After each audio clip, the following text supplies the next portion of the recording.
Welcome to the Drink Tank Review of Books. Work that's related. Let's start today with Ian McDonald's The Dervish House. Some of you may know, I enjoy this Ian McDonald fellow. He's done some good books, he's done some great books, he's done some exceptional books.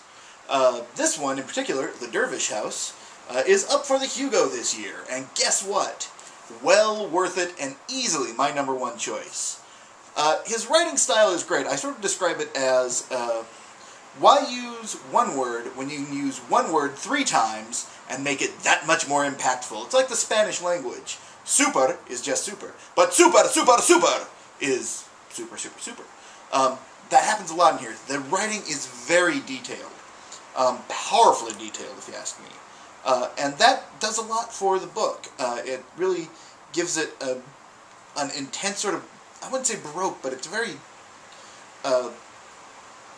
there's a style to it that is both grinding, which I love, because it makes everything sort of feel more impressive, I guess. But it's also at the same time very fluid, and I love, even at times where it slows me down, I'll be the first to say it, McDonald is not a quick read, but there are niches and coves and things you have to sort of go into, and then when you get through it, you realize, my God, this is amazing. The story is multiple stories. A kid with a heart condition, always a blast.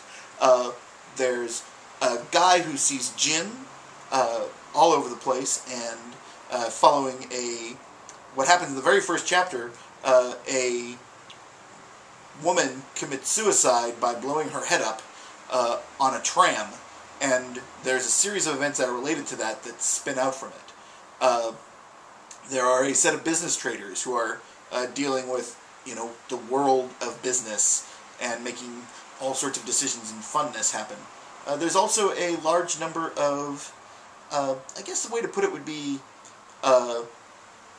Greeks, who are, one of whom is a economist who is trying to deal with a group that is looking at potential terrorist threats, and all these stories sort of spin together inside of one another. And then, of course, eventually they all collapse into one, and then it goes out from there. The ending of this, to me, is spectacularly open and closed. It presents you with, it goes through, I believe, a series of 5 days. And when you're at the end of that 5th day, you know that there is a 6th day and a 7th day and an 8th day. And I'm hoping he doesn't write those, because I hate open-ended series. But, you feel like what you've seen is a snapshot. And that snapshot is a complete story, but there's a greater story that's happening with it. And that is one of the things that I've always liked about McDonald, is that it doesn't feel like what you've done is created a massive world in which everything else is playing, but that you're seeing a snapshot of a much greater picture. And that is particularly evident in here. Also rather evident in Brazil. Probably better presented here, I think. One of the greatest pieces of advice you will ever hear is from the Dervish House. It is never judge a city by its airport. Cannot argue. The movement here is wonderful. The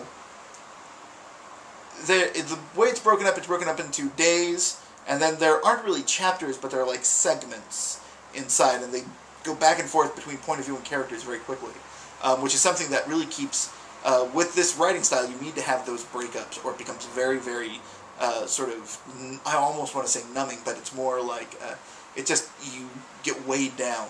This took me about 2 weeks to read. I was doing some timeshare reading, read one book, read this.